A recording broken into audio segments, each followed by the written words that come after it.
नमस्कार। आज मैं गुस्से में हूं, आपसे थोड़ी कड़वी बातें करूंगी, जरा धैर्य से सुनिएगा। मैं जानती हूं मेरी तरह आप भी प्रधानमंत्री से परेशान हैं, लेकिन ना जाने क्यों खुलकर बोल नहीं पा रहे हैं। आपका डर किसी हद तक वाजिब भी है, क्योंकि ये सरकार बोलने वालों की जुबान पर ताला और हाथों में हथकड़ियां डाल देती है। 2014 में आपने तो प्रधानमंत्री चुना था, लेकिन प्रधानमंत्री कब तानाशाह बन गया आपको पता ही नहीं चला। असल में इसके जिम्मेदार भी आप खुद हैं। जब घर का बेटा बिगड़ जाता है तो उसकी जिम्मेदारी किसकी होती है? जाहिर सी बात है, हमारे माता पिता की। ठीक वैसे ही जब नेता बिगड़ जाता है तो उसकी जिम्मेदारी जनता की होती है। जब मणिपुर में आपकी माँ, बहन, बेटी को सैकड़ों की भीड़ निर्वस्त्र कर घुमाती रही, लेकिन तानाशाह विदेशों में घूमता रहा, लेकिन आप फिर भी उसी को वोट देते हैं। पुलवामा हमले में हमारे देश के 40 वीर जवान शहीद हो जाते हैं, लेकिन तानाशाह फिल्म की शूटिंग में बिजी रहता है, आप फिर भी उसी को वोट देते हैं। अनंतनाग में दुश्मन के हमले में हमारे सेना के 3 जवानों की शहादत हो जाती है।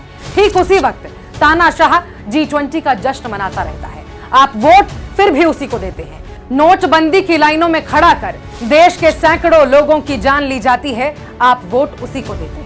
ऑक्सीजन की कमी से ना जाने कितनी महिलाओं के सिंदूर उजड़ जाते हैं, माओ की कोख सूनी हो जाती है, बच्चे अनाथ हो जाते हैं, लेकिन आपने वोट उसी को दिया। महिलाओं का अपमान करके मोदी दीदी और दीदी करते रहे, फिर भी आपका वोट उसी को जाता है।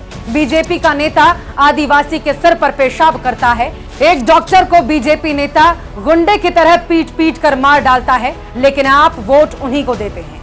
मोदी का सांसद भरे संसद में खड़े होकर एक MP को गंदी गालियां देता है। देश में बेरोजगारी की फौज खड़ी है, सिलेंडर 1200 रुपए, टमाटर 200 रुपए में बिक रहा है, फिर भी आप उसी तानाशाह को वोट देते हैं। देश में हो रही इन तमाम त्रासदियों के लिए, महंगाई, मौत, मणिपुर, इन सब के लिए आप खुद जिम्मेदार हैं। आप सोचते क्यों नहीं?